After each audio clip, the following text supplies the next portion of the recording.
अस्सलामुअलैकुम एवरीवन, कैसे हो आप सब। आई होप कि सब ठीक होंगे और आपको चांद रात बहुत बहुत मुबारक हो। आज फाइनली चांद रात है एंड इंशाल्लाह हम आज सहरी करेंगे। फर्स्ट सहरी है आज हमारे यहाँ पर और यहाँ पर मैं सहरी की तैयारी कर रही हूँ। रात के 10 बज रहे हैं और मैं यहाँ पर भिंडी बना रही थी। कुछ हैवी मैंने इसलिए नहीं बनाया था क्योंकि पहली सहरी जब होती है ना, पहली नहीं स्टार्टिंग के जो भी रोज़े होते हैं उनमें सहरी इफ्तारी में बहुत कम खाया जाता है। इफ्तारी में तो फिर भी बंदा खा लेता है लेकिन सहरी में ना बहुत कम ही खाया जाता है, तो इसलिए मैंने कुछ लाइट सा बनाया था और ये जल्दी बन भी गई थी। अभी बस हमारी भिंडी हो गई है रेडी। अब मिलती हूँ आपसे मैं सहरी में। ओके जी, यहाँ पर बज रहे थे 3:30 और मैं 3:30 बजे उठ गई थी। यहाँ पर मैंने दूध बॉईल किया था, साथ में ये शीरमाल है। मुझे तो शीरमाल बहुत ज़्यादा पसंद है और शीरमाल मुझे सिंपल वाला अच्छा लगता है, जिस पे ड्राई फ्रूट होते हैं ना, मुझे वो पसंद नहीं आता। और हमने यहाँ पर सहरी कर ली थी, मैंने और मेरे हस्बैंड ने। और अब यहाँ पर हो रहा है टाइम 5:15 बजे का। नमाज़ पढ़ी मैंने और उसके बाद में अभी मैं तस्बीह पढ़ रही थी यहाँ पर, और उसके बाद में कुरान शरीफ वगैरह की तिलावत करते हैं। सुबह सुबह का टाइम था और जी बाहर का व्यू ऐसा है कुछ, अभी जो है सनराइज़ भी नहीं हुआ था ज़ाहिर है।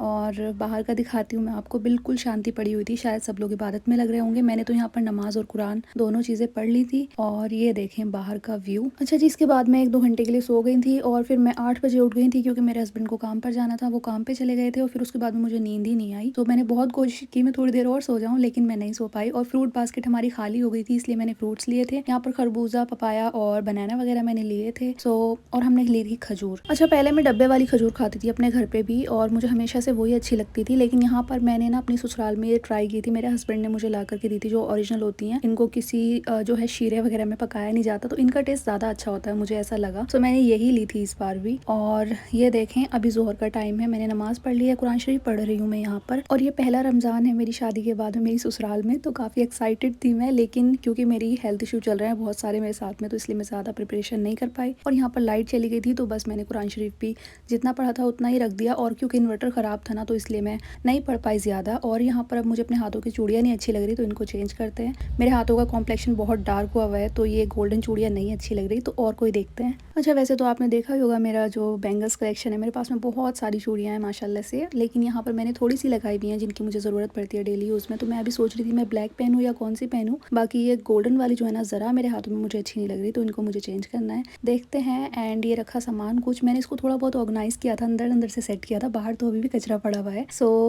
अभी ये चीज़ें हैं। नीचे वाला जो सामान है ना, इससे मेरा कोई वास्ता नहीं है फ़िलहाल, क्योंकि वो यूज़ में नहीं आता। और यहाँ पर कुछ मेरा डेली का मेकअप है, इसको भी मैं ज़्यादा यूज़ नहीं करती, मतलब इसमें से भी कुछ ही चीज़ें यूज़ में आती हैं। यहाँ पर मॉइस्चराइज़र्स हैं एंड फ्रेगरेंसेस हैं, तो ये चीज़ें ही कुछ पड़ी हुई थी। और मैं अभी फ़िलहाल चूड़ियाँ निकालती हूँ पहले। अच्छा, पता नहीं क्यों मेरे हाथों का कलर इतना डार्क हो गया है। गोल्डन चूड़ियाँ तो वैसे भी फेयर कॉम्प्लेक्शन पे ही अच्छी लगती हैं, तो मैंने यहाँ पर अभी ये रेड वाली निकाली हैं। और ये बहुत पुरानी चूड़ियाँ हो गई हैं, लेकिन क्या करते हैं ना कि हमेशा वही चीज़ें अच्छी लगती हैं जो पुरानी हो जाती हैं। तो मैं इनमें से पहनूंगी 6-6 चूड़ियाँ। वैसे ये ख़राब नहीं हुई हैं, लेकिन काफ़ी पहले मैं लेकर आई थी, वो बहुत सिंपल सी हैं। ये देखें मैंने पहन ली हैं और थोड़ी सी ये बेटर लग रही है, इनमें मेरे हाथ भी थोड़े ठीक लग रहे हैं। और ये देखें मैंने 2-3 दिन पहले ही ये मेहंदी लगाई थी। पता नहीं आजकल की मेहंदी कैसी होती है कि सारा ना इनका कलर जो है बहुत डार्क होके निकल गया, अंदर से ये ऑरेंज कलर रह गया है। पता नहीं कौन से केमिकल्स इन लोगों ने मिलाए हुए होते हैं, बहुत गंदी मेहंदी लगती है मुझे ये। अच्छा, मैंने सोचा था आज फ्रूट चाट बनाऊंगी, इफ्तारी की प्रिपरेशन करूंगी, लेकिन सडनली से मुझे पता चला कि जो मेरे जिठानी है वो आज इफ्तार करा रही हैं, उन्होंने मुझे बोला, तो फिर मैंने सारी प्लानिंग कैंसिल कर दी। फर्स्ट इफ्तारी में मैं आज कुछ भी नहीं बनाऊंगी क्योंकि वहीं पर हमारा खाना है। ये मैंने बस सहरी के लिए अभी दाल जो है वो भिगो दी थी। ये मूंग की दाल मैंने भिगोई है। हल्की हल्की चीज़ें बनाऊंगी तो यही खाई जाएंगी, जाहिर बात है। वैसे भी सहरी में जो है ना, आदत नहीं होती ना बंदे को ज़्यादा खाने की स्टार्टिंग में, तो ये हल्की हल्की चीज़ें ही खाई जाती हैं, इसलिए मैं इस तरह का खाना बना रही हूँ। जब थोड़ी हैबिट हो जाएगी तो हम हैवी चीज़ें बनाएंगे।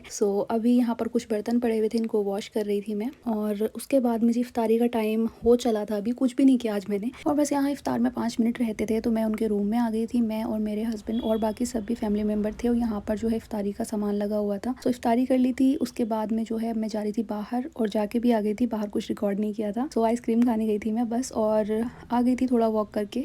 अच्छा, उसके बाद में शीरमाल लेके आए थे मेरे हस्बैंड, तो पता नहीं वो क्यों लाए थे ये वाला। मुझे सॉफ्ट वाला शीरमाल अच्छा लगता है, ये वो वाला था जिसको बटर में ना डुबो डुबो कर वो देते हैं, तो मुझे ये वाला पसंद नहीं है। आई थिंक उनको भी नहीं अच्छा लगेगा, बस शौक चढ़ा था तो वो ले आए थे। देखते हैं कि खाते हैं कि नहीं खाते हैं। और ये रहा दूध वगैरह, इसको बॉईल करते हैं। और यहाँ पर फिलहाल मैंने दाल बना दी थी सहरी के लिए, बहुत थोड़ी सी मैंने बनाई थी। और इतना इतना सा खाना बना के भी ना वो बच जाता है, क्योंकि सहरी में नहीं खाया जाता भाई। इफ्तारी में इंसान फिर भी थोड़ा बहुत खा लेता है, और इफ्तारी में भी ज़्यादा फ्रूट चाट और ये चटपटी चीज़ें ही खाई जाती हैं, खाना तो इफ्तारी में भी नहीं खाया जाता। अच्छा, क्योंकि फर्स्ट रोज़े में मैंने कोई प्रिपरेशन नहीं की थी, इफ्तारी नहीं बनाई थी, कुछ रूटीन ही नहीं था, बस नमाज़ पढ़ी, इबादत की और अपना सहरी कर ली थी। तो इतना छोटू सा मेरा रूटीन था, इसलिए छोटू सा ब्लॉग है। Thank you for watching. अल्लाह हाफिज़, bye bye, take care of yourself. Please channel को सब्सक्राइब कर देना। मिलती हूँ आपसे नेक्स्ट ब्लॉग में, बाय।